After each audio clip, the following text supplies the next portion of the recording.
views and opinions expressed in this broadcast are those of the host/guest and do not necessarily reflect the views or positions of any of BXR entities and those they represent. Yo, 1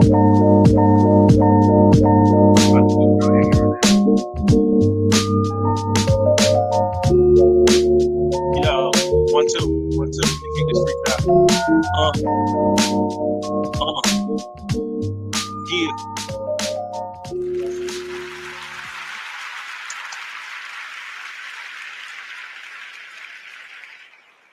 How is everyone doing?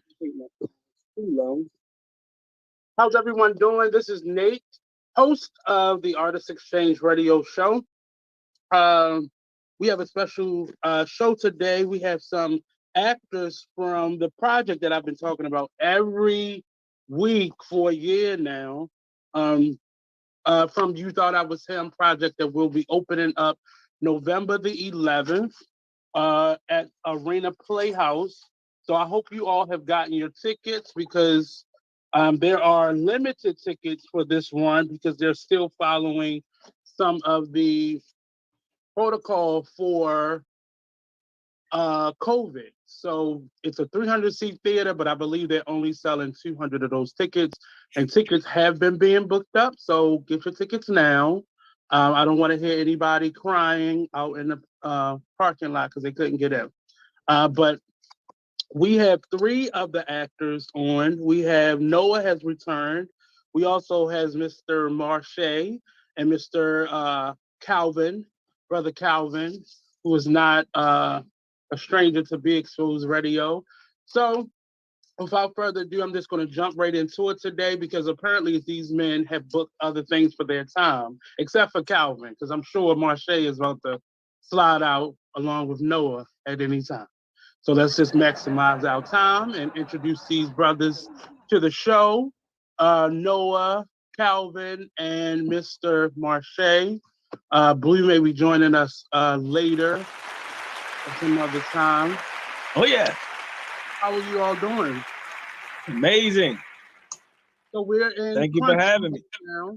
Thank you. We're in crunch mode now. We're going actually into production week, and these gentlemen have been working the last couple months, learning lines, learning blocking, learning choreography, learning each other.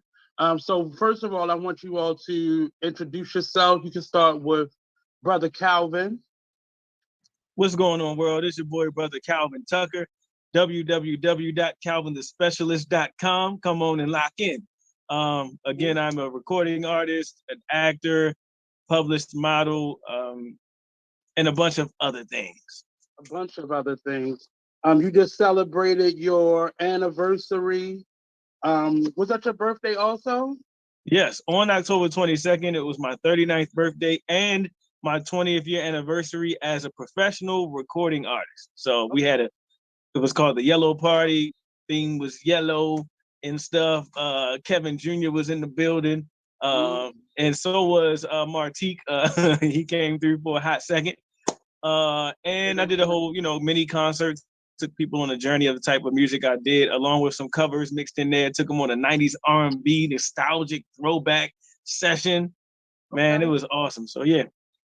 Well, congratulations. Thank you. Happy belated birthday. You know what? I didn't even say nothing. I'm gonna just wait. But Mr. Noah, introduce yourself again. Hi, Noah Silas. Happy to be back here on the Artist Exchange Radio. Thank you again, Nate. Actor, director, cinematographer here in Baltimore, Maryland. Very excited to be back at the Arena Playhouse from when I was a kid and working with these amazing actors, Calvin and Mars. It's been such an honor to watch you guys work. So very happy to be here. And Mr. Marche. Hi, everybody. My name is Marche Allen. I play the role as Kevin Alexander Brown Jr. I'm an actor. I've worked with John Hopkins and Center Stage, and I'm just excited to be working at the Arena Playhouse under the direction of Troy Burton. I'm excited about this production. I'm excited to be here, and just this assignment about Black men as a whole. I'm excited. I like that word, assignment. I think Come Noah, on. I didn't hear you all say your names, but Noah is playing the father of Kevin Jr. He'll be Kevin Sr. And Calvin will be playing the role of cousin. Cousin Dana. Cousin Dana, the cousin of these gentlemen. I'm gonna jump right into it. How has this process been for you all? All of you all, your first times working with Troy. And I believe both of Calvin and Noah have worked at Arena Players before, but how has this journey been with the You Thought I Was Him project? Well, this journey has actually been amazing. It has been, for me, an answered prayer for as reviving the creative side of myself. I did not know that I would be stepping into a heavy project as such. I got the audition call at the last minute to come audition, and I was just excited to be a part of something again, to wake up those creativities. So not knowing that I will be walking not just into a play or not just into a production, but into a heavy, like I said, assignment for real, because presenting the character that I am presenting, this is not something that you can just play with. This is not something that you can halfway do. You have to give it your all, because somebody is looking in the mirror at themselves, trying to overcome their trauma. Mm. Oh. Come on, Bishop. Noah. He is so churchy. Right. You gave a word right there, because that's real. This is my first time working with Troy out, and I performed at the Arena Players during an intermission of a play. So technically, this is the fulfillment of my dream to be in a production at Arena Players. It's always been a dream of mine, and it's here. So I was just excited about that as well. This process is very different for me because this is my first time being a part of a production a part of the workshop process. I have never been a part of the behind the scenes, the making of, where the script is still being developed, watching all of it unfold, all of the pieces that have to go into it, all of the interviews and the things that happened way before I became a part of the project, being able to see video footage and photos and hear the stories of how it all came to be is dope. And it's mind blowing. And for a while, I was still digesting the magnitude of what I was a part of in a good way. It's more than just a production. We're paying homage to real people. We're paying homage to legends in Baltimore, legends in theater in general. And so because of that, it is blessing my life, and it's taking me to another level in my artistry. And the challenge is real. I'll stop right there. Noah? Could you repeat the question for me again? So what has this process been, working with You Thought I Was Him, working with Troy for the first time, returning back, because I don't think you've been on stage at Arena for quite some time. Yeah, the last show I did at Arena Players was 2008. So this is my first time back on that stage. No, actually I lied. I did when Variations was at Arena Players, so like 2014. Okay. But it feels good to be back. It feels great. I'm glad to see that the old pioneers, Donald Owens, this Miss Orange, Catherine Orange is still there, Miss Charlene, and all new faces as well. This is my first time working with Troy, but as I mentioned in other interviews, I've watched him grow up directing a real nigga show. So, as I said, I do feel like it is a rite of passage for me. It is something that I needed to do before I leave Baltimore, to work with Troy. And it has been such a joy and delight. It has been a joy and delight to work with all the actors in the show, and the choreographer, you, Nate, Miss Meekins. The whole team is such a breath of fresh air. Most people nowadays are kind of moving towards doing more film, and with all the streaming networks and theater, it's never going to be a dying art because we have too many powerful actors that return year after year after year to say Broadway and our off Broadway and our regional theaters. So it's never going to be, in my opinion, a dying art. But with so many people gravitating to that field, theater has become a niche for many people. And I'm glad to see that the pandemic is now, subsiding, because the theater at large was really hurt and impacted by it. Because like arena players, like I said earlier, they're seeing less people just to keep it safe until we're really clear of this pandemic. Why have either of you chosen theater as a path versus just simply going straight for the film and TV industry? Well, for me, I do both. I grew up in a performing arts family, so I've been doing skits in theater since I think second grade. Was I played Peter Rabbit in the school play. It was in grade school. I believe it was second grade. But also after that, it was community projects, family reunion, talent shows, things like that. And then it became more serious. And so this is not just an avenue for me to have a career. This is who I am. It's who God made me. Theatrical, just over the top, goofy, different vibes and personality expressions. All of those things were a part of who I was before I became an adult and understood that that's who I was. And so theater is the ultimate outlet for somebody like me. So you get to dance, you get to sing, you get to rap, you get to play multiple characters in a production sometimes, and that's everything. Like that's life for me. Even as a recording artist, I prefer live. And the ultimate of that is musical theater because it encompasses the music artistry part and then the acting side. I'm also a SAG-AFTRA actor in the union for film and television as well, and have done tons of movies from Wonder Woman 1984 to Harriet with Cynthia Erivo, Miss Virginia, House of Cards, and the list goes on and on. But it's a passion, it's a ministry for me. It really is. It's a calling. Mhm. Noah? Acting is a part of the fabric of my skin. I'm a thespian. It's my therapy. It gives me light to be able to create life and to be somebody else and to walk in their shoes and to feel their habits and the nuances and what makes them them. And, I learned as a younger man, you learn about yourself through learning of others. And I'm the ultimate people watcher. So it doesn't matter, film, television, theater, any outlet that I can be able to sharpen my instrument is key for me. Yeah. How about you, Marsha? I like film. I have tried it before, but I definitely love the moment of a live audience. I like portraying another person story, another character is very much so therapeutic. I would have to say it's something about walking out into a place where people is watching you.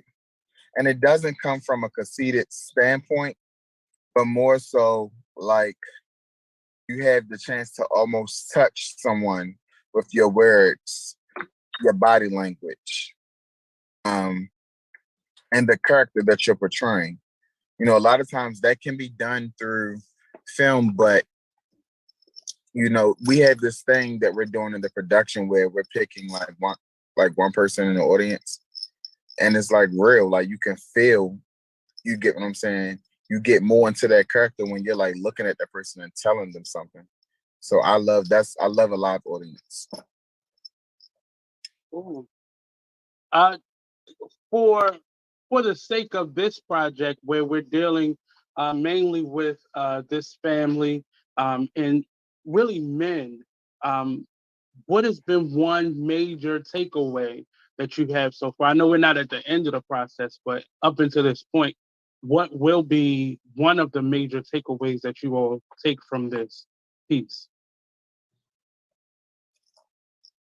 I would have to say generational trauma was um passed down without necessarily saying here, but it was passed down through different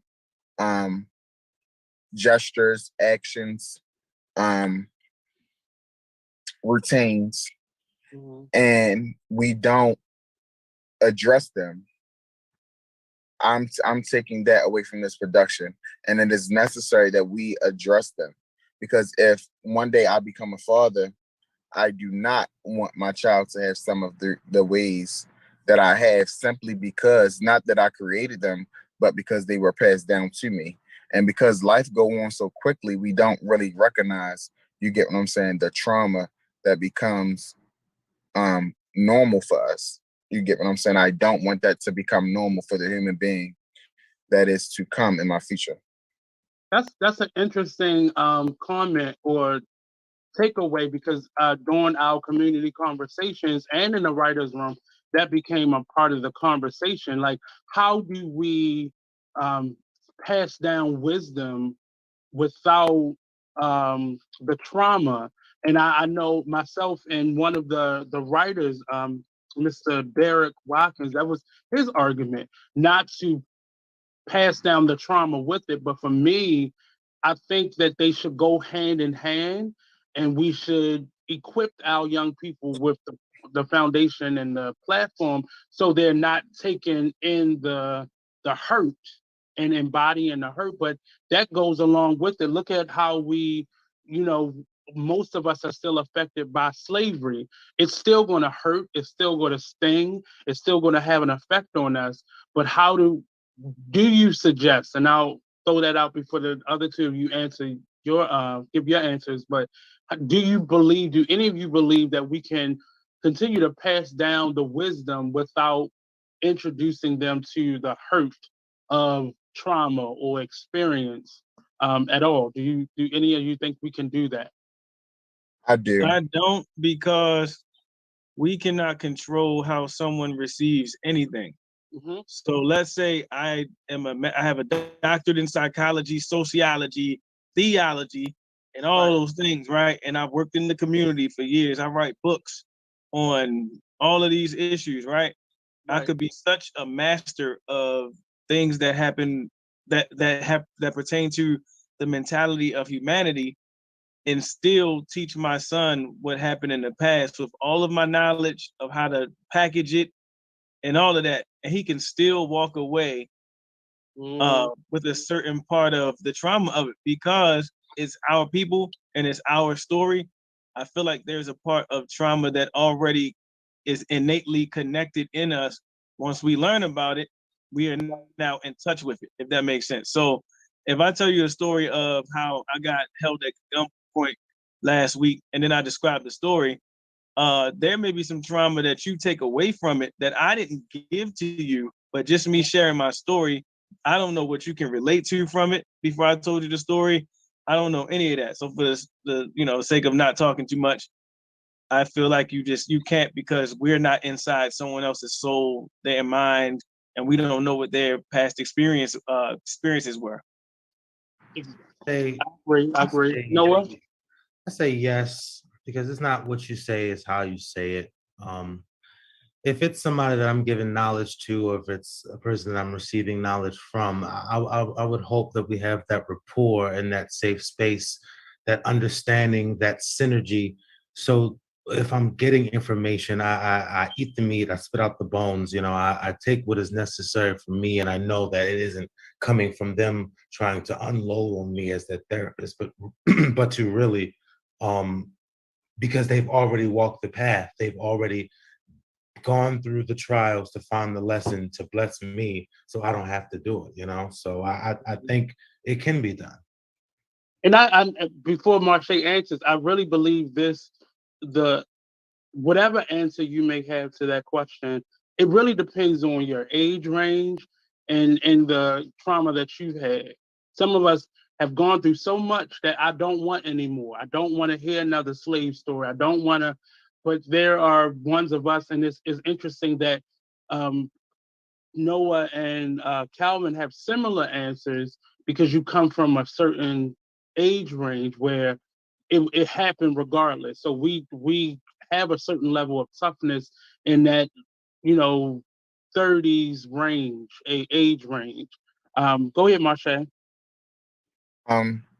Just back to the question of, do you think that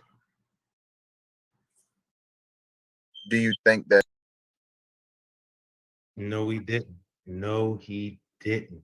Wow. Well, until he comes back, unless he pops back in. Let me say one other thing about that. I work with young people and have for the last 13 years. And so when I look at that question, I also think about how I already in the classroom pass down in teaching certain subjects and content. Because in theology, we actually go there. We talk about social injustices, slavery, the American flag and its creation, the national anthem, racism, social justice, all these things.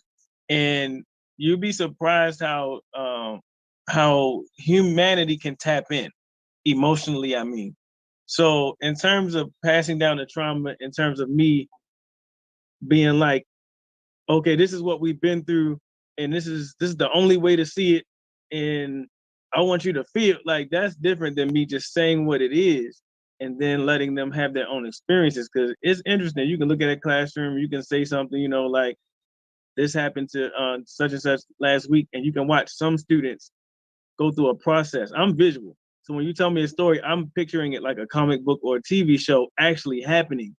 And so my reactions are a lot of times they're over the top or theatrical. And some of my students are that way. You can see students start to cry who didn't experience what another student was talking about in their story or their presentation. You can see other students getting angry or wanting to know more. Well, what happened next? Or how did you deal with that? Because I couldn't imagine. So empathy and sympathy goes into how someone picks up on trauma as well. So yeah. But the messenger definitely makes a difference. I remember I went to Catholic school, so as I don't know if you teach at a Catholic school or just a parochial school in general. Catholic. I had a black religion teacher, and that made a difference because prior to that, in middle school, I had a white religion teacher from Canada who was totally removed from the black experience in America. Him just getting here. And then I had a black teacher who was very much so similar to you in that of his experience. So I got religion in a different way. So it did not feel as I didn't feel like an outsider when I had that one teacher. Moving to high school, taking religion, also where I had a Jewish person teaching me religion, and I got three different experiences of religion, of my personal experience with it, and just history. Because when you talk about religion, you're definitely talking about history. So you get a different dynamic based off of who is teaching it to you. Because that white man had no connection to who I was versus the black man who had a direct connection and the Jewish man who had a shared connection to what my experience was.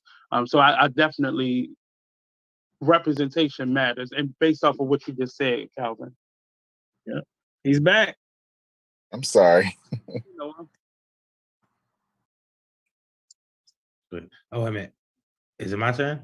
Kevin Jr., we left one. Oh, my bad. I thought we left one here. What was the question again? I got lost in your words, Nate. Sorry. You're such an amazing auditor. I cannot remember. I wanted you all to comment off of what actually Marche said. What the comment was and what the question was like. Can you have that type of? Can you pass it down without being affected? Yeah, let me answer that real quick because I was in the middle of talk. Go ahead, Marche. So I feel as though you can, right? And it's back to what Noah had answered it already. I feel like you can without it being, like Calvin said, Calvin, I do agree that you're gonna take something from that, whatever I told you, you're gonna feel it, right? But we as black men get trauma passed down to us in a hurtful way, like we deserve it. Right. You get what I'm saying? Like, I'm gonna use this as an example. What you crying for? You a boy. You get what I'm saying? Like, sir, what does being a boy have anything to do with me crying? That is the human nature. You get what I'm saying? But because that was brought on them, because they grew up that way, like, you bet not cry. So my intake would be for the future would be, hey, I wasn't allowed to cry growing up, but I understand that you're hurt for a moment. I want you to get that out for a moment. But as a man, I want you to get yourself back up and keep going. And That was a perfect illustration. Part of that is giving the people who are passing down that information, however they're passing it down, grace, because you have to understand that's how they got it. Right. So that was their experience. And then being able to communicate with them, and we have to teach our children to communicate so we know when they're hurt and why they're hurt and what's hurting them effectively. So being able to then communicate, that is hurtful to me. That hurts me, or that affects me in some type of way. Yeah, and that's true, because a lot of us don't even know why we're hurt. We don't know what hurt us because we won't address it. We won't take time to address it. So yeah, I agree. I absolutely agree.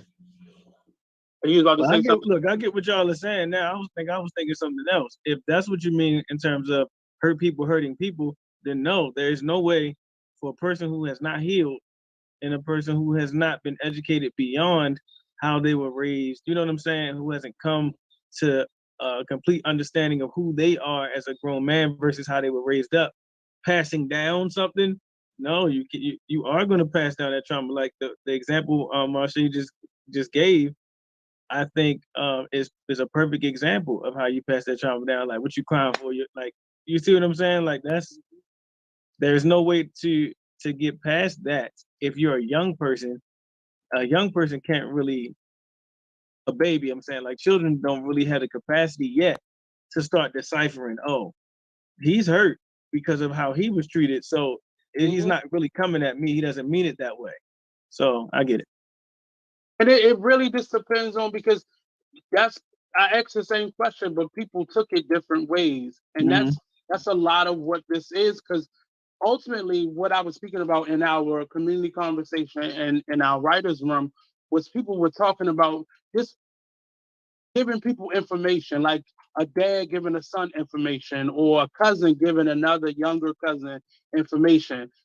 Sometimes that information can be toxic, but because that's how I got it, that's been my experience growing up, I don't know that this will be harmful to you, especially we living in a world where we do have the words to say, this hurts, this affected me, this is trauma, this is traumatized. Like, we now have the words to be able to say the things that you and I, Calvin, are the same age. So things that we may have heard, it felt funny, and we kind of said, this is weird. Somebody older, that was just the way they were raised. Our parents, our uncles, that's just how they were raised. Hey, Tracy, I see Tracy's on. Go ahead, Noah. You haven't had a chance to answer. No, I mean, I'm totally in agreement with what everybody is saying. And just to reiterate what Calvin was talking about, just the kids that he teach. I didn't teach as long as you did, Calvin. I had my little stint in Baltimore City Public Schools, but even before I even got to just little life lessons of teaching the kids, even before I even got to my damn lesson plan, we had to build that rapport. One, the kids wanted to see if I was going to last, if I was going to stay here. So they took me to that little test, and once they realized that, then I showed them that I am, at one, as a Black male, that I am emotional. I am willing to show my emotions, and I want you to show me yours, and this is a safe space to share. One, that's important as a theater teacher to teach character development, but two, it's just so much trauma, it's so much decadence and degradation in your face as soon as you walk outside. Because I taught at Booker T and Mount Royal and Waverly and all those cool hood spots. So just the surrounding area, on top of the traumas that you have to deal with of the school system, on top of the trauma you have to deal with in your family, so just to have a teacher, a space where you can just yell, scream, cry, cuss, without cuss for a meaning, without certain repercussions, just a safe space. And then once we've had that understanding and that connection, then they allowed me to impart some knowledge. And they, as I said, you eat the meat, you spit out the bone. What's for you is for you, what's not, discard. That's what's up. That's an interesting way of saying it, because I think that's how we've been getting information all along. And there's a group of people that feel, you have to be tough. You have to give people the real. You have to, man our men up, our young men up before their time, before they are even grown. And they feel that way, but we're noticing now, even, my uncles who are a few years older than me and up, that type of rearing is not good, because you don't know how, like he said, you don't know how people are going to respond to information. So we have to be very careful. Another question that I have, I went to a conference for teachers last year, and one of these big teachers that has risen above the crop, she made a statement saying children cannot learn from people that they don't like. And I think, in my opinion, I think that's a dangerous statement to make, one, around children, to children, because then I have to, based off what you just said, Noah, I have to have this likability for you to learn something from me. And I think I always thought that saying, and I've been hearing it so many times after that conference, it just is a very toxic saying, because you're telling children that in order for you to learn something from me, you have to like me, but I have to get you to like me in order for you to even learn something. So who knows how long that is? I came right after you at Booker T, and I could not have imagined being there as long as you had. And I'm sure I've been at schools where you'd have been like, this ain't for me. But how do you feel about that statement? Or how would that statement would have affected you, one being a teacher and you being a student or a young person? Anybody can answer that. Can I go first, please? Only because Nate. So let me fill you in. This is my first official year, full school year as a teacher. Mm-hmm. I came in. Congratulations. Thank you. I came into this. It ain't over yet. I came in 4 months into last school year, taking over the last teacher's position. So coming in this year, I was able to go through the professional development. And before school popped off, we were in our sessions with all the staff. So they played a TED Talk from this lady from some other state. I know. She had the red jacket on. Yeah, that's the one I'm talking about. Right. So they played that. And that was the whole premise of the speaker who was there from our staff. It was the whole premise of their speech. So they played hers, and they was talking about that one line. Students don't learn from teachers they don't like. And everybody was clapping and agreeing. And I'm looking around like, have you been in the classrooms? I've been in, because some of y'all been teaching 30 and 27 years. But they're on the other side of it. They're on the other side of it. So they don't get you coming in a space where that was not a thing before. So they're on the other side of that lady making that statement. And you're on. I would say yes and no, because the teachers that have been teaching for 20 and 30 years still getting new students in. You get what I'm saying? Like, because at our school, you teach the same grade for the most part, and they filter through you. So I stay in the 10th grade. So I'm getting a new group of 95 to 100 10th graders every year. So I'm getting new faces. So we're in this constant learning to be new.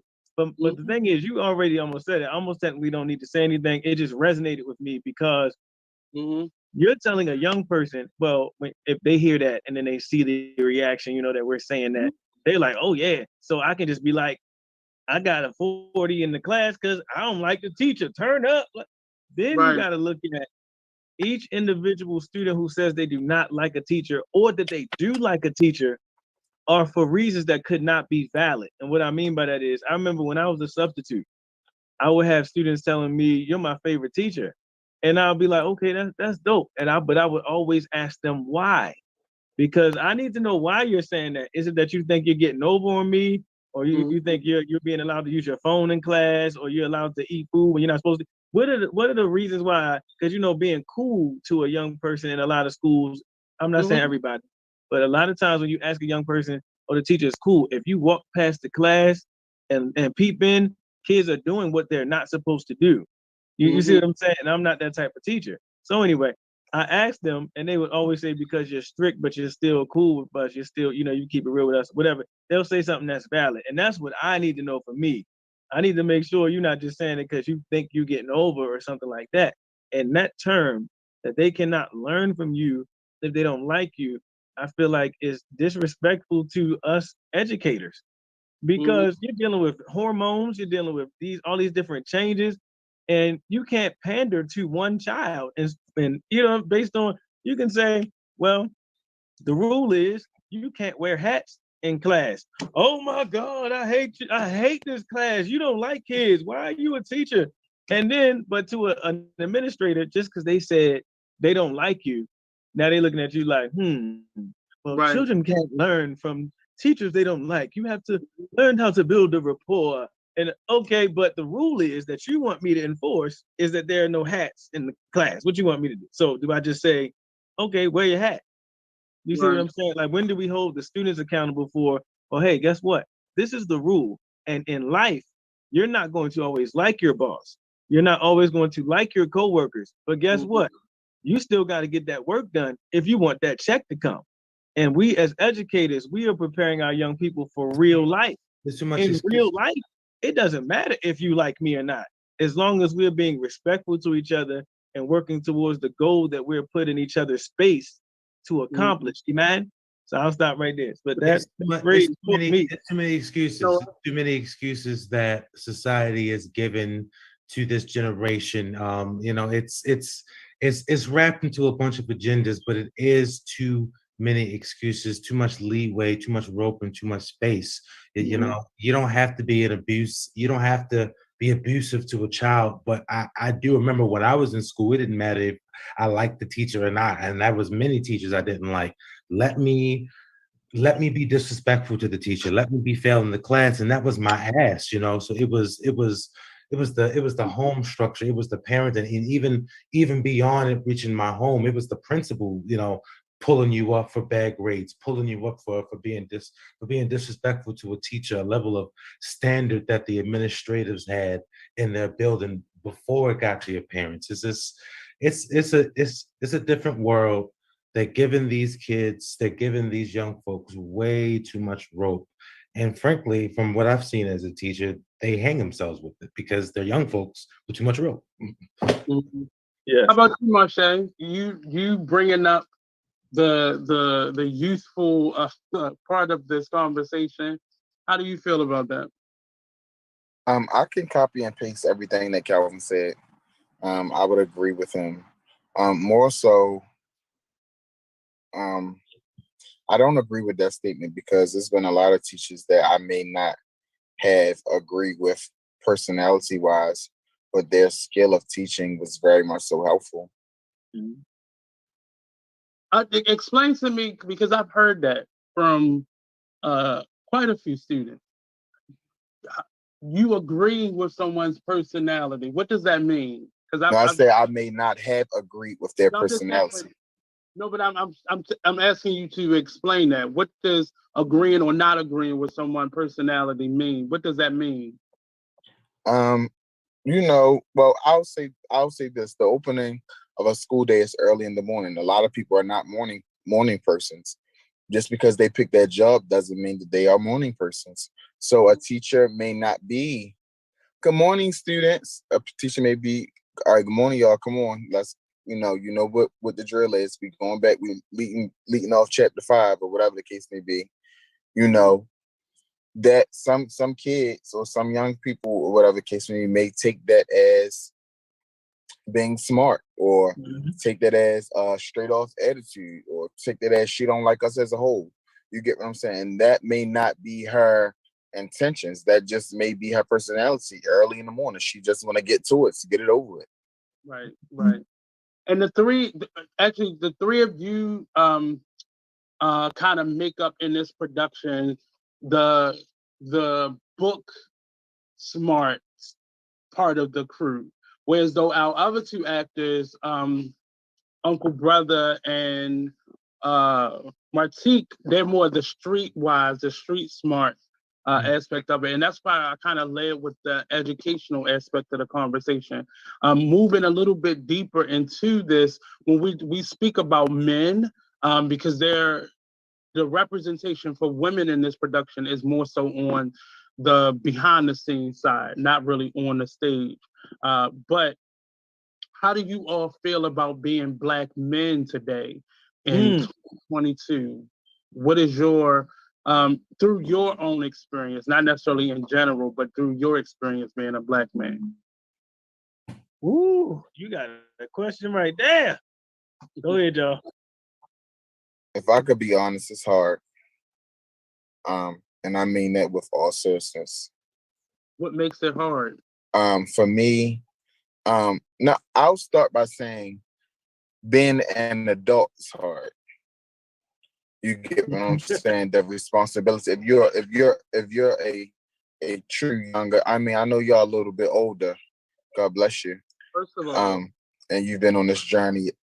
You've been on this journey a long time, but he's right there. I'm telling you, he laughing now, but that's 24, 25 years.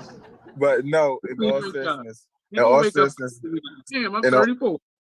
In all seriousness, though, being a young Black male in my mid-20s, I would say it's hard because, you know, you have to hold that responsibility of especially if you're a Black male that wants to be somebody, you know, and not necessarily famous or rich, but just be somebody that is fulfilling purpose. You get what I'm saying? And that just want to do right. And nowadays, you can be that person to walk through life doing right, striving every day to pay your bills and just to fulfill assignment. And life is just going to take a toll on you, whether it be knowing that you can't hang around a certain crowd of Black men because all Black men are not the same. Knowing that you can't say certain things. You can't bang with certain people who don't understand your culture and where you come from as a Black man. I mean, it's, you know, and just knowing that some people will never get it. So for me, it's hard because in some aspect, I'm going through life, doing what I'm supposed to do and doing the right thing. And then just saying some people who are just uneducated, who's just uneducated, whether you're a Black man or not, just uneducated on what it means to be a Black man.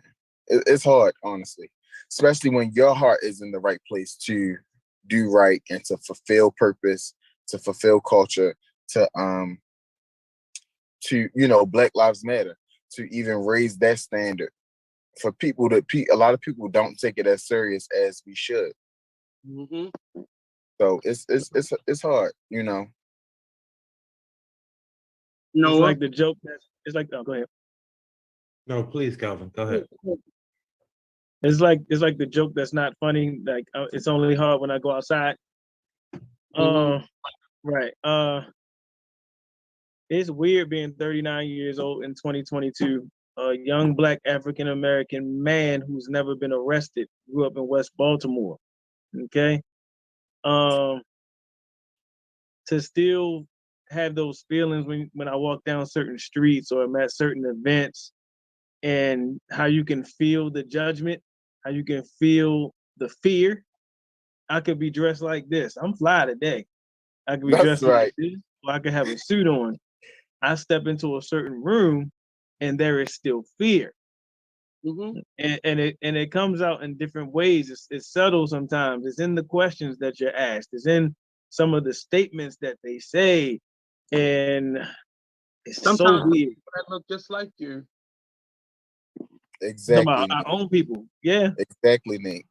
And you know what? And it's not like that's new, because we all know that even back in the slavery days, we had our own people selling our own people. So it's not like that. It's shocking. It's just, it's like, really, when you see it, it's just like, I don't want to believe it, but here you are, my color, but you ain't my kind.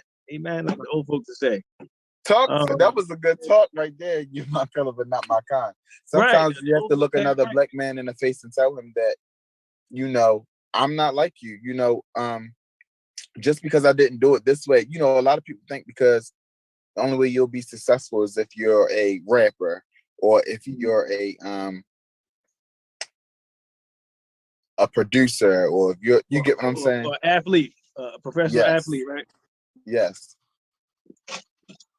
Like a lot of times people will try to stone you for being a fashion designer, for you putting on, styling. Like this is what a black man should be: grace, style, clean. I don't have to have fronts. I don't have to have, you get what I'm saying, braids. I don't have to have chains down my neck. I don't have to have watches running up my arm. You get what I'm saying? So that's what I mean by also heart, that like the grace part, walking with grace. Like black men should be able to walk with grace, and it should be normal. Amen. Go ahead, Noah. Well, I am made in the great spirit, the great breath's image. My blackness, my skin, my melanin is divine. So I don't think much about it. We are still in the land of the conqueror. So the laws and the ideology is still against our divinity. But I carry it as such. I am divine because I have this dark skin. So I don't really look too much of how, I don't go with the plight of how society is holding me down, because I want to be the architect to changes that idea, that pushes us to the thought that we are divine, that we are so much more than what our conquerors have trained us to think and to be. So I'm gonna go what Mars says. What really is hard is just being a human in this motherfucker, just existing, just waking up and going outside. That's the true test. For being a divine black, that's easy work.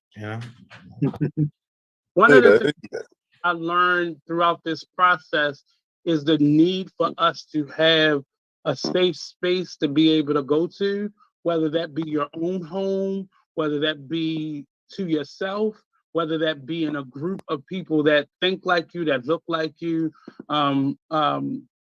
whatever that may manifest itself in your life, meaning a safe space.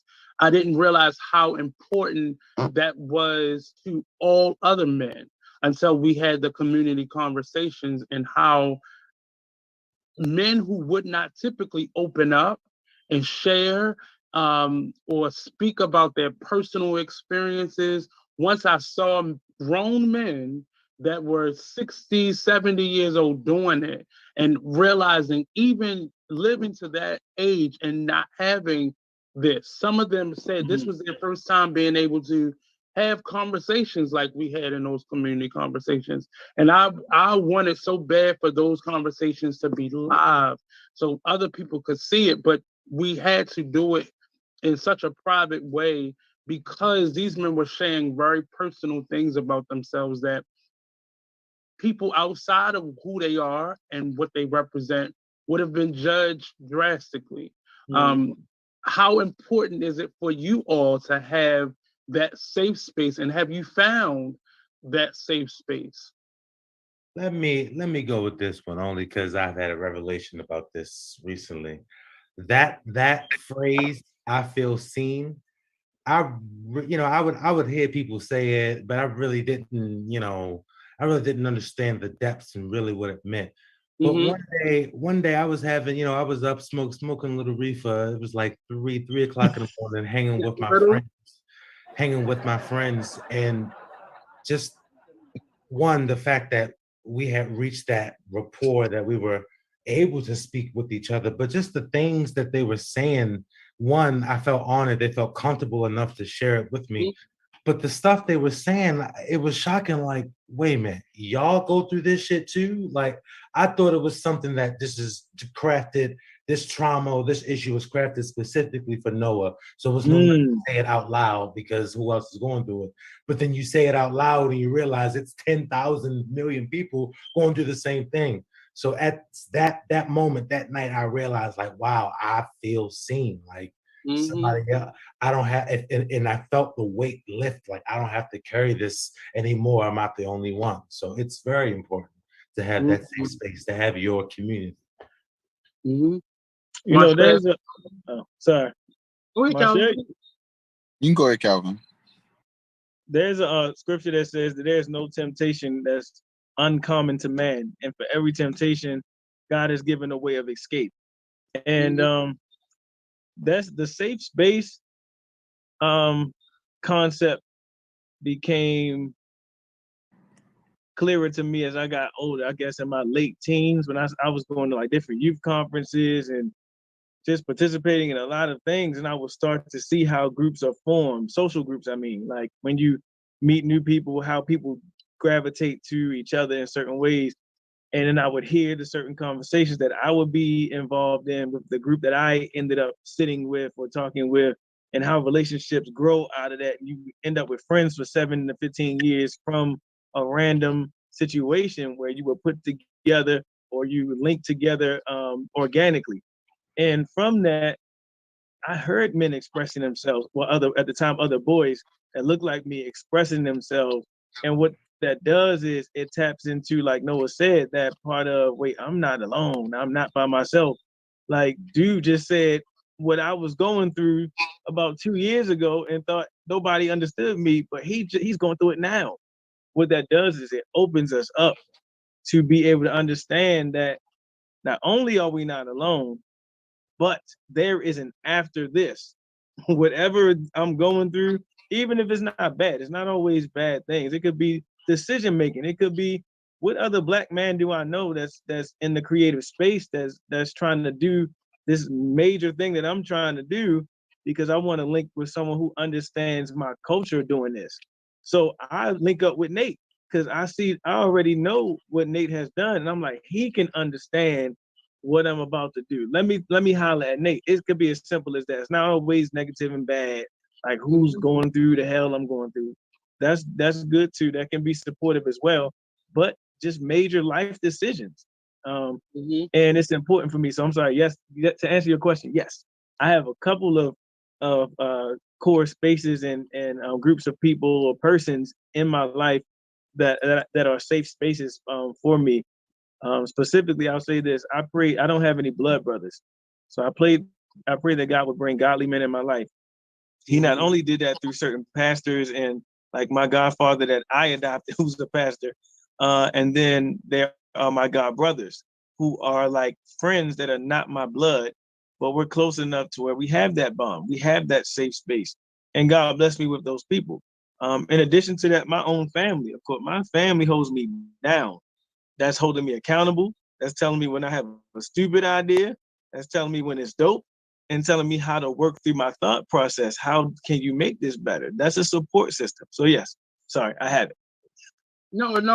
I wanted you to be able to flesh that out because often we get into these types of conversations on a surface level and you don't get to really express how in depth, especially a question like this is important because I say this all the time, and I think it's become a part of my mission in life. Women have all these programs to prevent subsequent whatever, to help them come back from. And typically men see those things, and not all the time, but I think typically we see those same types of programs for men in jails or in rehabilitation centers or mental health institutions, and very little in terms of a percentage, just in general. I grew up with mentoring programs, and then somehow mentoring turned into let's pick the best possible candidates and let's push them to be greater versus, let's go into these jails and help these brothers at least get to a certain level. So our programs normally come when we're too far gone in whatever given circumstances. And I've been saying that for so long that I think now it naturally has become a part of my mission to support Black men in whatever way I can. And it's awkward because I'll call somebody to a meeting. Kind of the reason we have actually are here today is I called Troy and Blue Waters and DDM into a accountability circle. And out from that, Troy decided to push forward and make this happen. And they were weird about, and these are 3 men that know me. They were very weird about even, what are we going to talk about? The day I brought them all to my office and talked.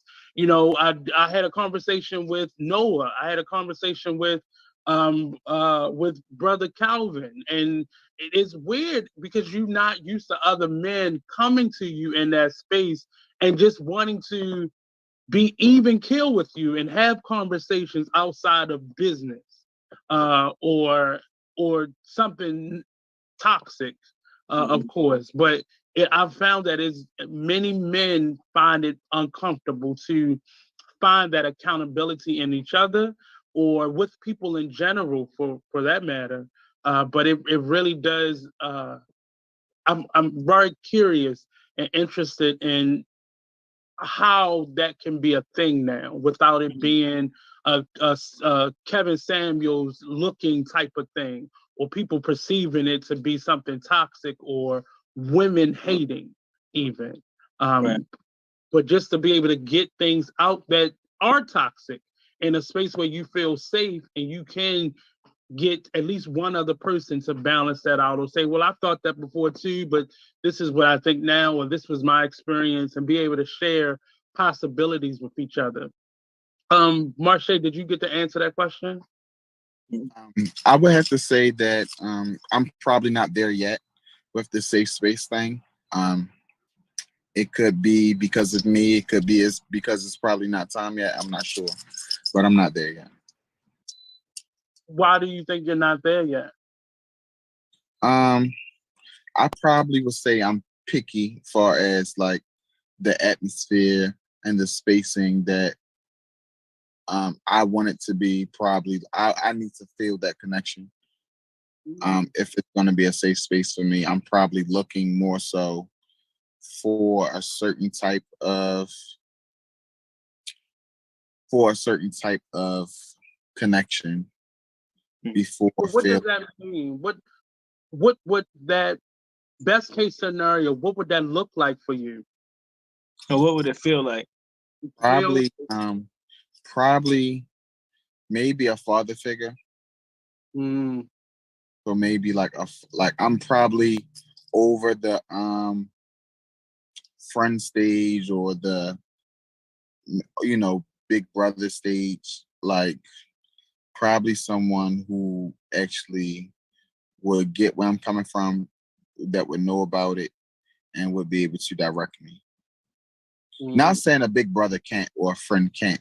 That's just what I'm looking for. And that should tell you a lot about where you are also with your own personal healing and growth. And it's nothing wrong with asking for what you're needing. That sounds like a need for you in this moment. Yes. That was where you were. Mm-hmm. Oh, go ahead. Yeah, it's definitely a trauma situation. You get what I'm saying? Definitely something that I personally am trying to move past, but that particular subject is hard to move past, if you understand what I'm saying, because of my own personal story. But that be like the safe space. You get what I'm saying? To make me be like, okay, you get what I'm saying? Like, I can relax now. I'll say 2 things that may seem contradictory. One, don't wait, seek it out. If it takes you praying for it or meditating over what that looks like, really in your mind, figure out what that looks like. Because I'm gonna tell you, I was in that space, and it really wasn't until last year that I even attempted to even seek it. And that was when I called on Bleu and Troy and DDM. And it was a weird feeling because I'm that person for so many other people. They come to me for that safe space. But when I purposely sought out um, that type of balance in my life, because I wanted to surround myself with people, because we're in the arts and it can often feel like predominantly women around you. And sometimes that's not a safe space for some of us based off of what our experiences have been. Especially on the level that men have been hiding and denying and just living through the scars and the traumas of life. So I purposely stuck that out. And that was me being 38 for the first time in life thinking that. And I would not have thought from that initial jump from me or that thing that I wanted to seek it out, that we would be here over a year later doing a play based off a lot of those themes or those thoughts.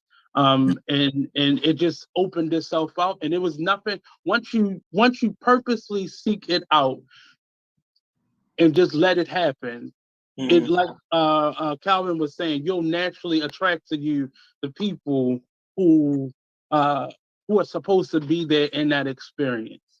And just using your gut instinct and that discernment to really decide what that is. And and the other side of that is, don't put it off. Don't put it off because that person hasn't come in either. So seek it out. And even if you have to baby step in the information you're putting out, do it so you're not just sitting on it. Because for me, it really was 38, 39 years of just sitting on it and not addressing it. And stuff that was insignificant, that seemed insignificant, it was such a relief, not only because for me in the community conversations, I didn't even really do that much talking. I listened to the stories. And like Calvin was saying, you start hearing other people say the stuff that's been on your mind forever. Mm-hmm. You sometimes hear what they say and you then learn the verbiage to be able to express what's going on with you or what you're feeling. Sometimes we don't even have the words. It's just, this don't feel right. This don't feel good. This feels weird. This feels off.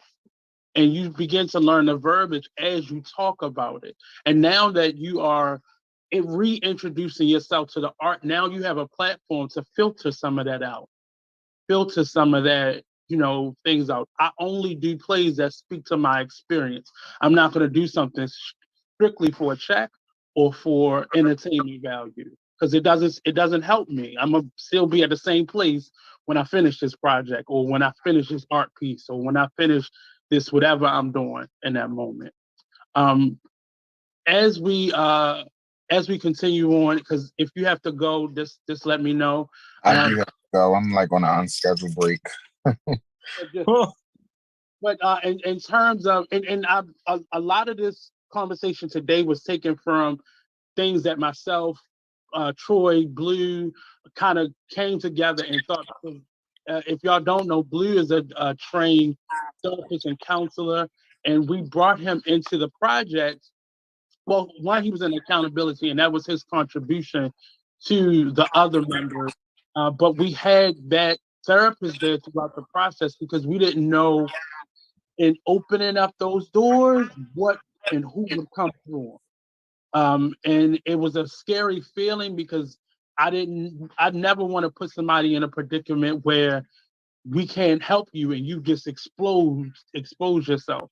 So really having that balance of, yes, accountability circle, but also introducing yourself to some type of mental health specialist or expert. And that's to anybody listening as well. Don't try to do this on your own. That could be dangerous. And we've heard those stories of people taking their lives once they've opened themselves up and could not close it or could not contain that overflow.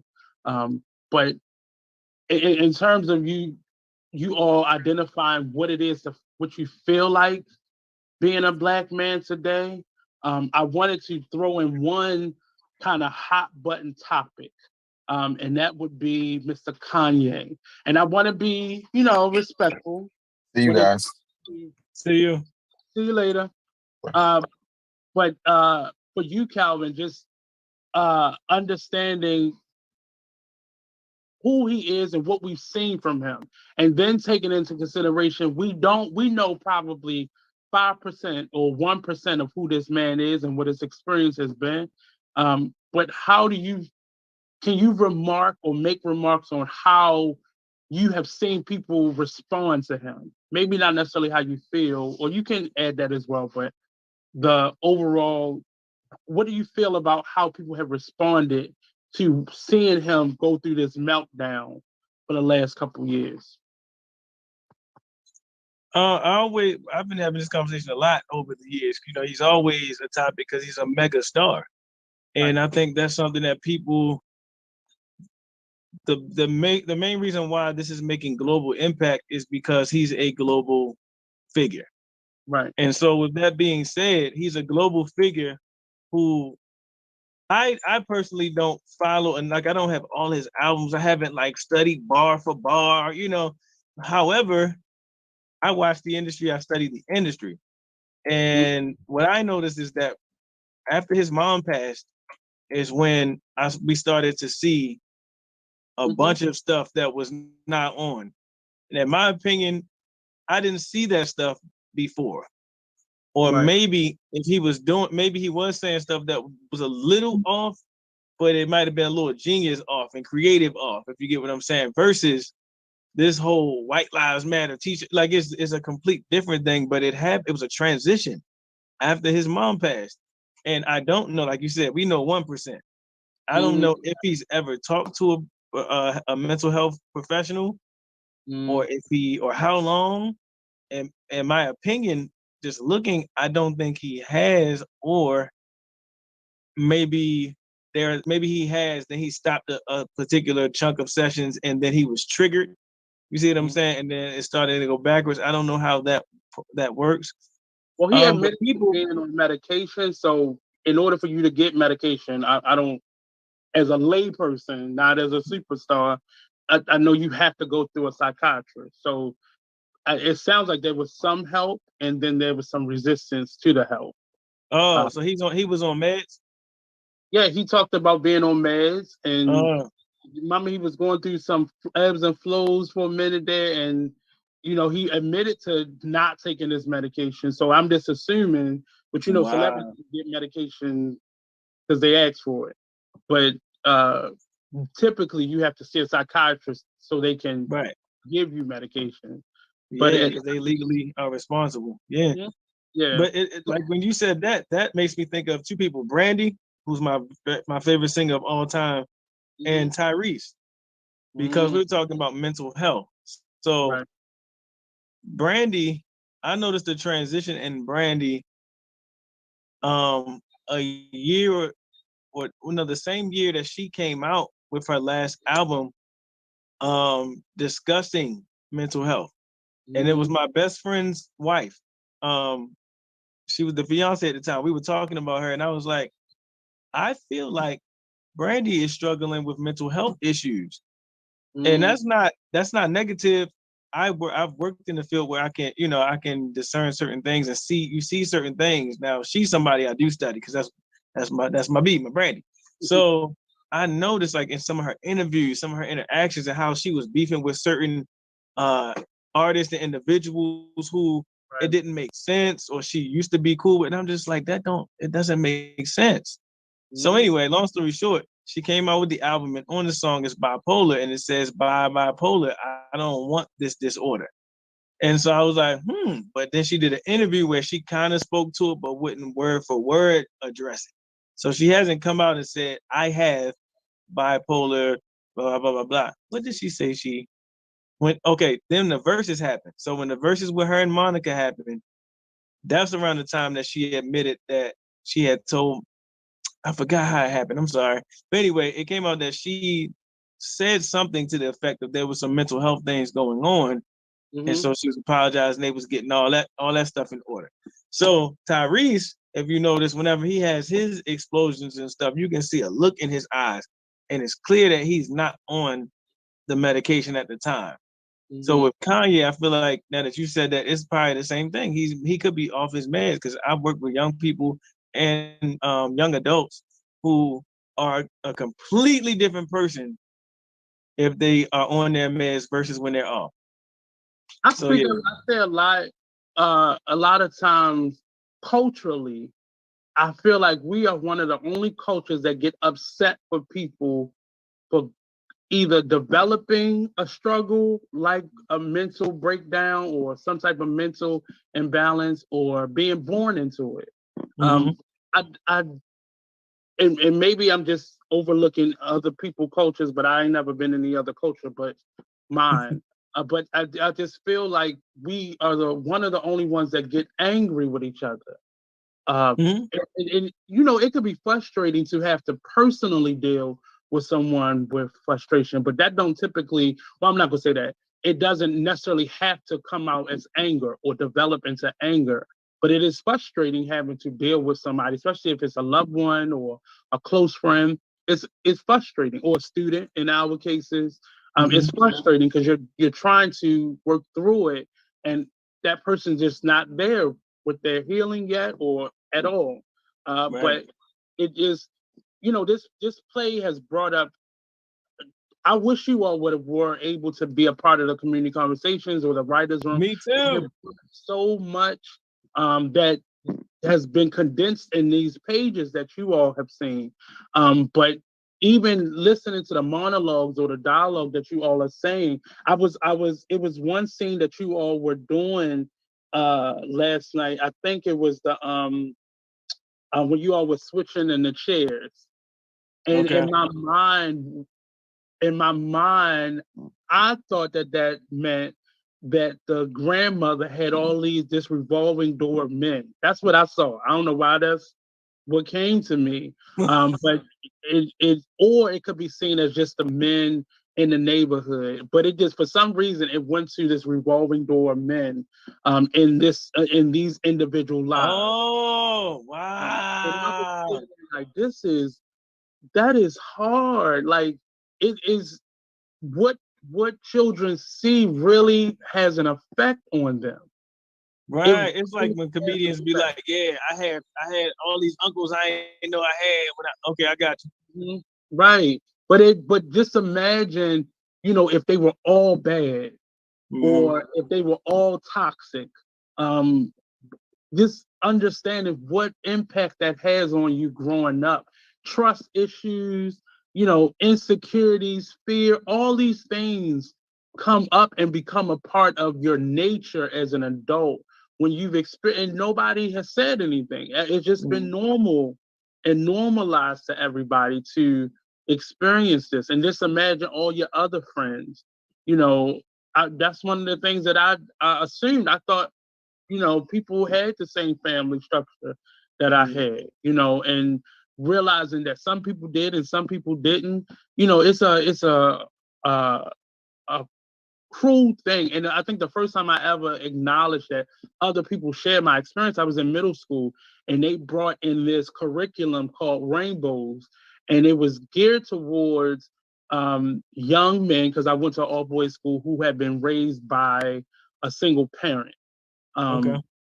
And predominantly it was more so a single mom. I think one exception to that rule, but it was a portion of us, instead of us going to sports one day a week, we met for this group. And it was weird initially because we thought it was going to be one-on-one. We didn't know we would be in these groups talking about this stuff.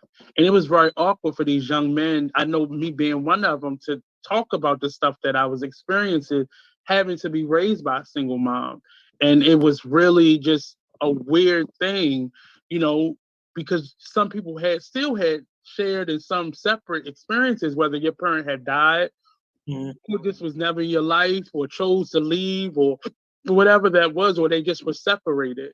But it was just a weird experience understanding that. But the judgment, the feeling of judgment, this feeling of all those things culturally, I just feel this play came up with so many topic matters, and arguments pursued at some time in the community conversation or the writer's room.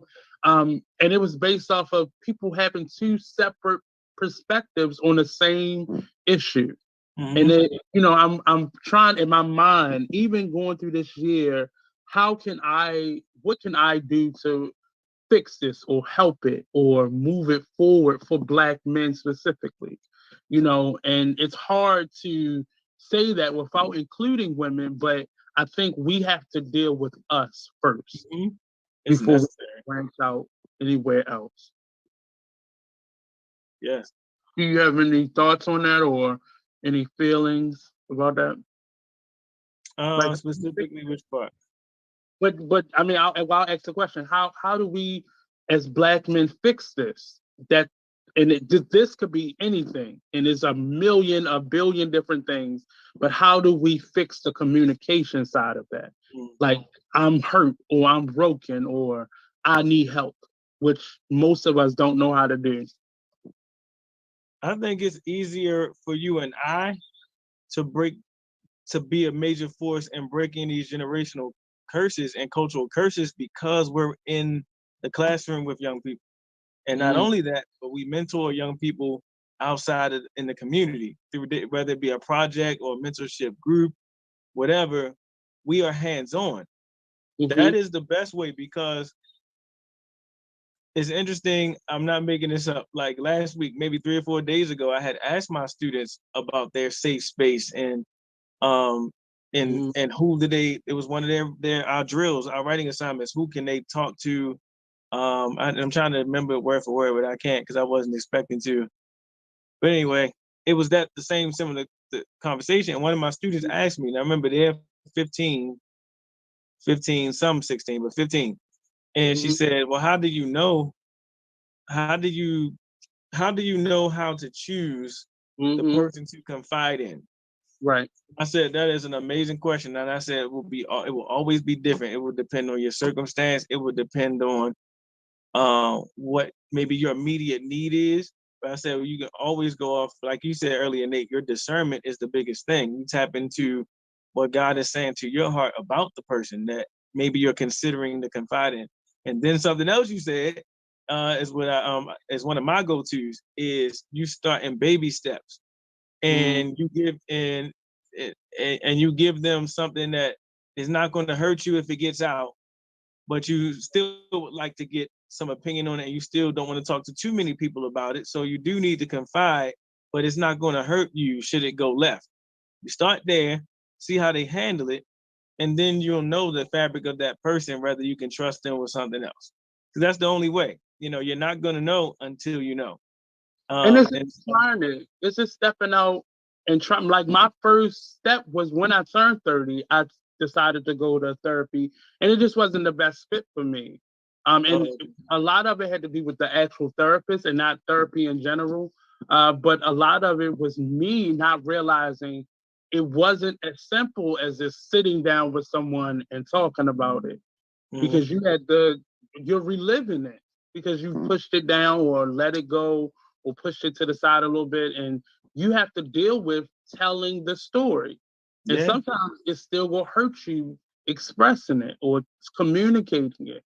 But just trying it, just talk. If you have to start with just writing it out, and some people they don't want to deal with it, you know, and that's when it becomes tough and difficult, when we're just refusing to deal with it. And as artists, I think we have it a little bit easier because we have an excuse to express emotions without having to talk about the specific outlet. Right.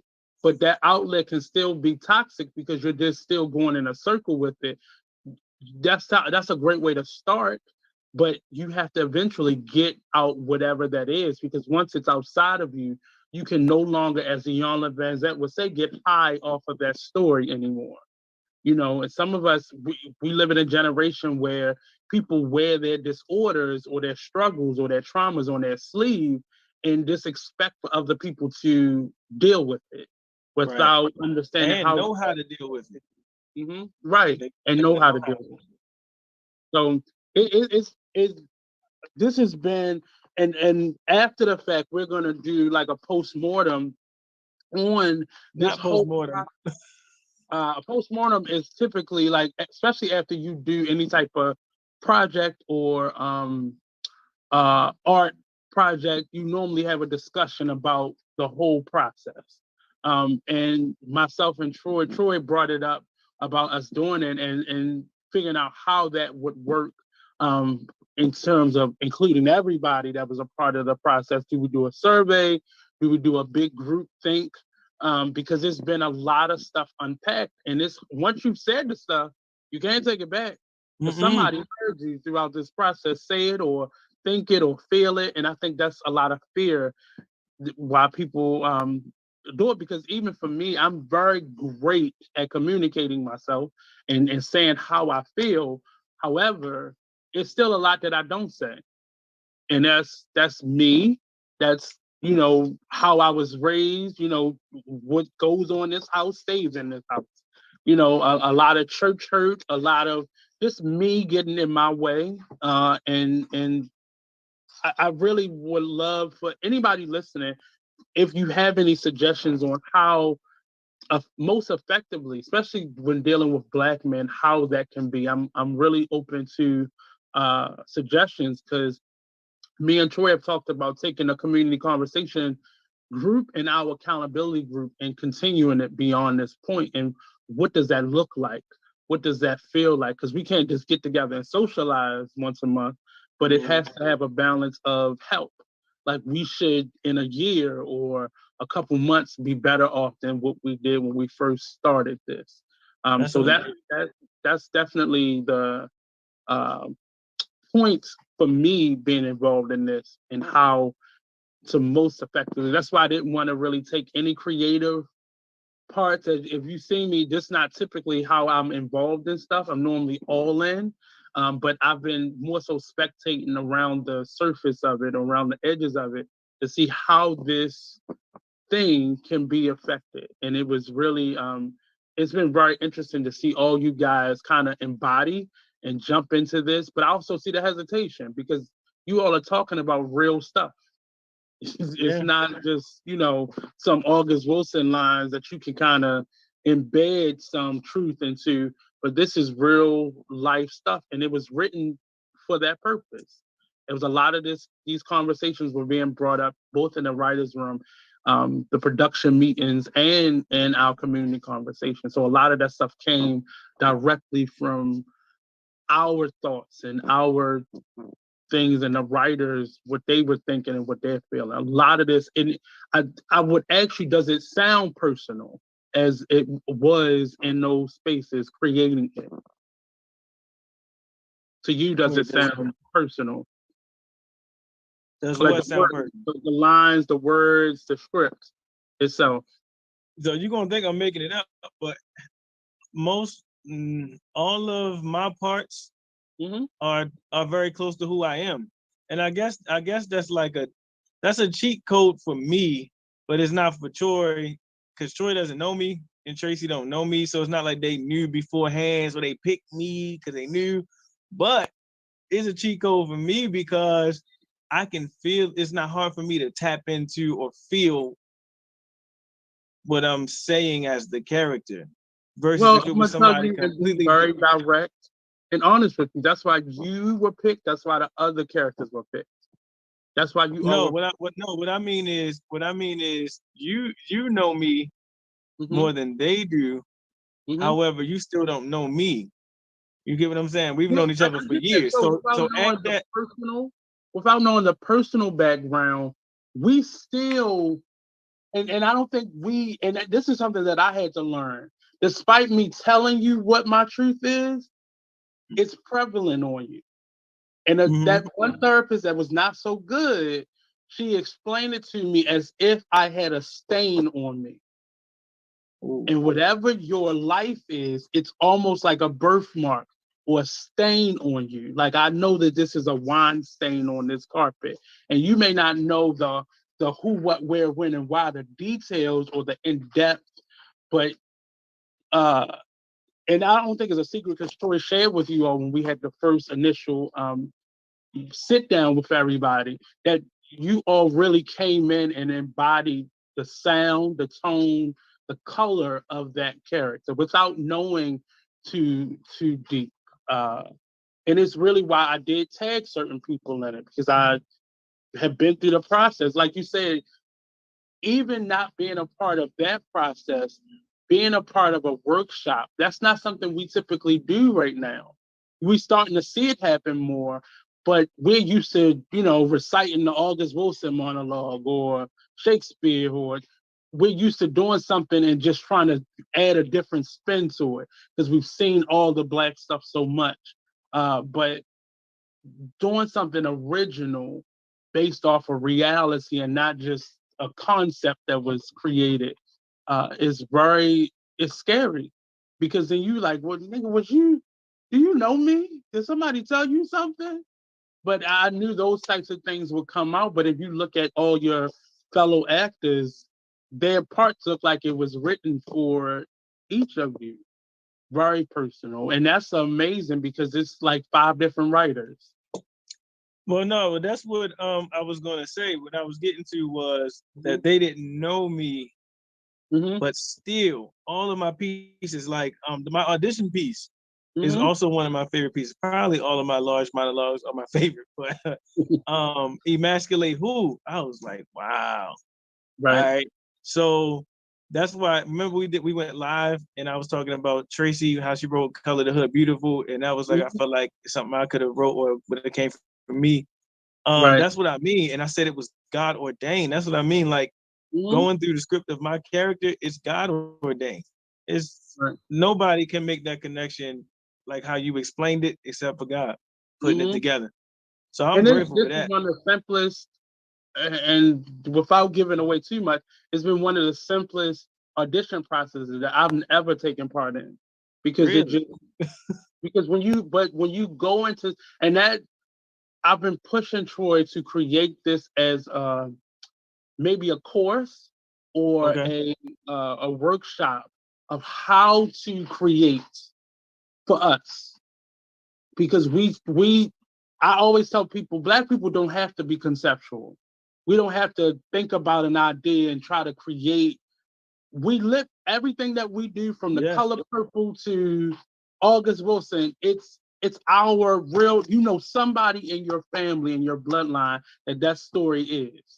We all know a Sealy, either that go to our church, or we all know, we all know Uncle Brother. We all know Uncle Brother. We all know a cousin. Right? Yes. We all know a Martique. Literally, we all know a Martique. But it just, it really is our existence. So we don't have to do that. It's just us being able to fit our whole thing on a stage. And that's what this process has been, trying to, and it was so much that you all did not even see in terms of monologues or stories or dialogue, because we couldn't fit all that into one stage. Right, the stuff that was cut before we got there. Right. So it's a lot that didn't even reach the floor, stuff that the audience won't see, stuff that, that you all saw, and it morphed or changed or grew or developed into something else throughout this process. How do you feel, going back to the process, about being a part of something like this? How will this kind of persuade you in terms of new projects that you get yourself into? I don't think it's going to. I think it's definitely stretched me as a creative in general, because to be able to be a part of a project that is still being formed for the first time, and for it to be done in excellence, though, it's weird, because I'm still a student of life. I'm still a student of destiny, a student of everything that's beautiful. And we are beautiful as a people. And so to be sitting there and just looking around, hearing y'all just, popcorn, it's, in school we call it popcorn. One person speak, then the next person. So, and just talk about life experiences, and the real part that blesses me, like I said before, is we are representing and paying legacy, tribute to real people. Cousin Dana was a real person. It's not a fictional character. And so that touches my heart even more, that I must do my best to deliver. No matter what I'm feeling, you know what I'm saying? It's so much bigger than me, and it's bigger than entertainment. this is impartation.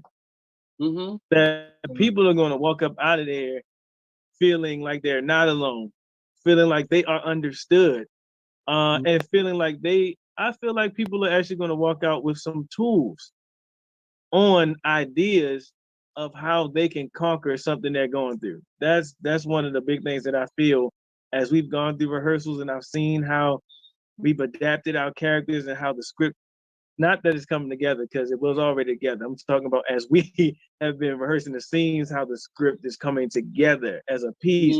I'm like, man, it's so powerful. And power is how we change. Power is how we're going to grow.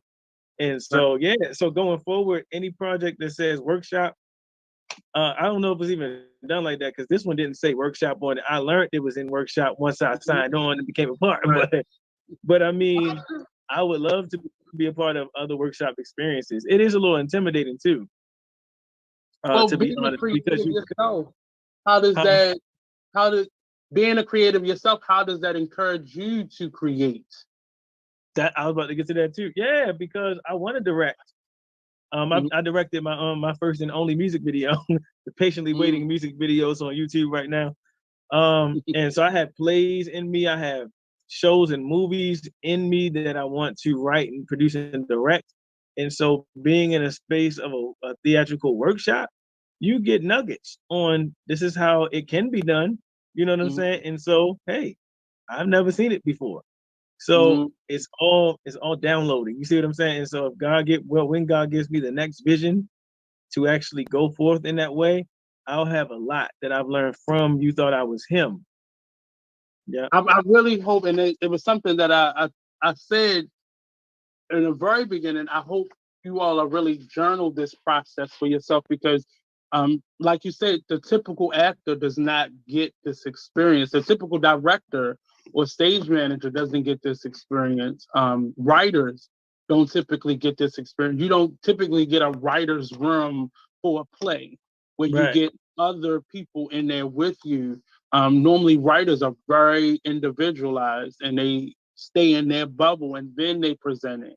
But this was a different space to be in with other people. And I've been kind of a fly on the wall throughout the whole process. And I'm really excited about people seeing this premiere of this production.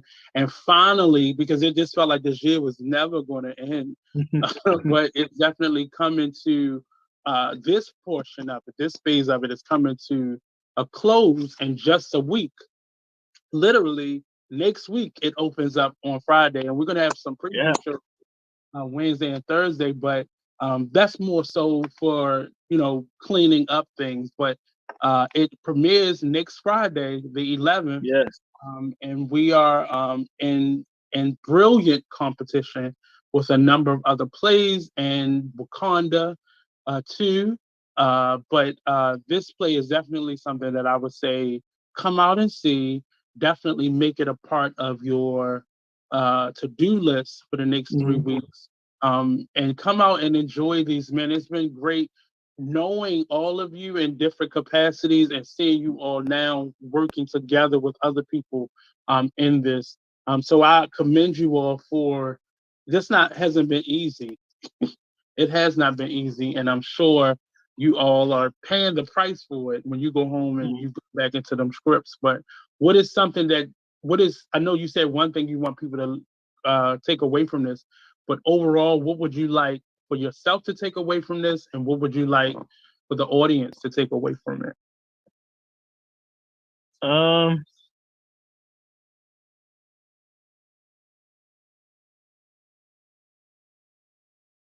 Well, what I know I'm going to take from it is what I'm already beginning to take from it is just being that feeling of being recharged and kind of like reestablished in the right direction creatively and as it pertains to my acting specifically. I've been on a journey with specifically musical theater and all those things. I had sat it down for a minute and I was like, yeah, musical theater is the auditions is what I couldn't get past. That's another story. But then I conquered that. Then I moved on. So now I'm back. So I'm taking away the charge that we are needed in our best form. We as Black men are needed, not only in the theatrical creative space, but to be in the face of our younger generations, to be in our best selves in front of our younger generations. That's so important. It's ringing in my ear and in my eyes and in my mind as we've been rehearsing and going through. I'm just like, it's imperative to be my best, not only to give glory to God because He created me and it's my mission to be my best, to pursue excellence, pursue perfection. But what about the young people that we're supposed to be reaching, breaking these cycles? All of that comes from us being 100% who we're supposed to be. So that's an interesting perspective. Is that the idea that we are needed, and just reassuring not only others but ourselves, because it feels like we have a lot of men that are giving up or just wandering off, because I felt that myself. Is this worth it? Is doing this, is what's that Clark sister song, is my living in vain? Right. Like, is all this for nothing? The times that I spent in class, the money I owe to Sally Mae for it, my time at spaces like Arena Players, traveling, learning lines. What is this for? But I think you summed it up like that. The necessity of us is needed in whatever facet. And you in your classroom, me in my classroom, it's needed because people need to see examples of all different types of Black men, and not just the one on Cops or the one on Love and Hip Hop. They need to see, and nothing's wrong with that. But I think we need to see variations of ourselves, and many different, so we all can come into ourselves through something bigger than ourselves or something inspiring. I'll ask you just think about your castmates for a second and the characters that they're playing. Was it anything about this story that shocked you? And shocked meaning something you did not know or something that you learned being a part of this? About the other actors or their character? But more so the characters that they're playing. No, because because the reason why I say that is because my mind was being rocked this entire workshop experience. So every day it was like, oh, okay, this character is related to this character. Okay, this happened, that happened, maternal, paternal. It was just every day was kind of coming at me. It was just like. But in terms of content, I think I may have asked you the wrong way, but in terms of the content, was there anything that you learned content-wise, not the artistry or the acting, but this content, like the words in the script? And I know sometimes being an actor, the nuance normally comes to you in a moment. Like it's almost feel like an aha moment. Like, that's how that line is supposed to be said. Or, oh, I didn't even get that. But was it anything that kind of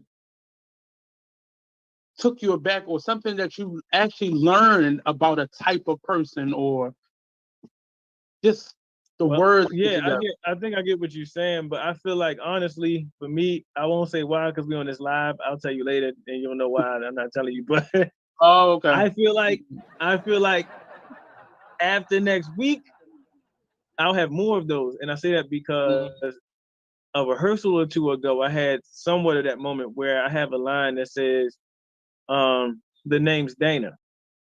So for the longest, I didn't understand how that was supposed to be said, what I was actually saying. And 2 rehearsals ago, it hit me. And I ain't even gonna say why it hit me because it might give away something in the show.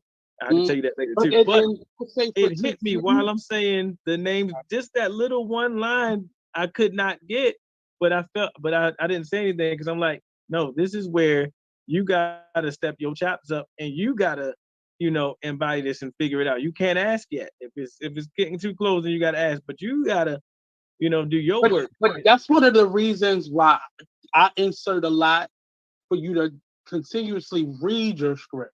Not simply learn your lines, but read, because there will be moments, and it typically happens to you on stage singing it. And you're like, oh my God, that's how, oh, okay. And then probably that one line, that whole scene makes so much more sense to you now. Right. Than before. So reading it, especially reading it out loud, to hear it outside of yourself, is so much more profound when you get how a line is supposed to say. Even though a director may guide you in different ways, you're going to hear that line outside of yourself based off all the notes that you've gotten, your chemistry or your interaction with the other characters. It's just going to pop into your mind. And it's going to be, you will probably get a couple more of those in the next years. Just in the repetition of you doing it over and over again. And I love those moments, though. That's one of the things I love about theater, is that they're in the live space of the performance, you are still stumbling upon new things, right, and learning new isms about what you're creating. I love it. Now the goal is, now to all the people who want to be actors, the goal is for you to get that much sooner than later. So the goal is to figure out how to get that much sooner. But the trick is to read your script as many times as you can, because that will then give you, and read your lines out loud. Most times we get people who learning how to read, the trouble that they're having is they never read out loud. So they don't hear themselves making the mistakes. So they auto-correct themselves in their head when they're reading. But when you're reading out loud, that's why I say if you highlight, and some of you all are learning that if you highlight everything and you miss one word, you don't know that word because your mind will automatically skip to what's highlighted. So when you don't highlight anything, your mind is just trying to take all that in at one time. But that's the secret to get that done sooner rather than You Thought I Was Him project premieres November the 11th, and it runs each weekend up until the 27th, past Thanksgiving. At the Arena Playhouse, 801 McCullough Street. Tickets are general admission are $35. You can get them at the door if you chance. I'm just saying. This feels like it's going to be a walk-up production. Students and seniors, tickets are $30. You can call the Arena Playhouse at 410-728-6500 for fundraising opportunities or group sale tickets. The fundraising opportunity is you can get a block of tickets and you can have, say, your church come and you sell the tickets for one price and they'll wholesale you the price and you get to keep the difference and raise money for your organization, your group, what so have you. And then they also have group prices available as well. You can go to www.arenaplayersinc.com for more ticket information and figure out, the whole thing. You can buy the tickets directly from the line as well. Do you have any last minute things you want to get out? Check me out at www.calvinthespecialist.com. My new single my current singles are Mirror Mirror, 1-800, and It Doesn't Matter on all digital platforms under Brother Calvin D. Tucker Jr. I love y'all. Come see this show. Bring your nephews, bring your brothers, your husbands, your uncles, your fathers, your sons. Did I include all of the men folk? Your co-worker? Grab a your boo thing? And bring them down if you could. Students. Students. We want to see y'all. Thank you so much, Mr. Calvin. We're going to say goodbye to him. And the next show up is Skyline Radio Show with Mr. Mark. And I forget his co-host name, but they're coming up next, right? Oh, nope. Guess that's a strong, that's been Artist Exchange Radio Show. Tune in next Friday. We'll have on one of the last guests. We'll have him on Friday. One of the last actors. We'll have him on Friday, and Bleu will be back then. I don't know what happened to Bleu, but he'll be here next week, or I'm gonna go beat the hell out of him, and he will be here anyway. Peace out, people. Good night. Sleep tight, and come on down to the Vashta Blue Jewelry Studio tomorrow. We'll be here all day from 11 until 8. So come on. Peace out.